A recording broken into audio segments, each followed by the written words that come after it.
bottom line is that we are very excited and thrilled that the governor has chosen to triple his investments in the CalVIP programs.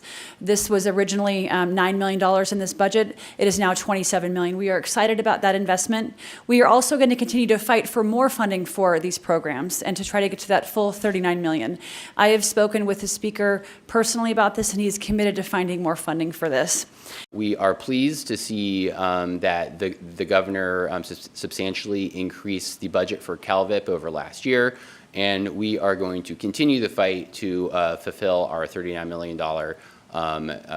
budget request for CalVIP, $1 for every Californian. So we know we are on the leading edge here in California in terms of saving lives from gun violence and not falling behind the rest of the country. Last year, the city of Oakland had 68 homicides. When we started this CalVIP-funded work in 2012, we had 126 homicides. Even with 68 lives, that's 68 mothers who lost their children. There's 68 fathers who lost mainly their sons. We can do better. 100 Americans die from gun violence every single day in America, and it's preventable.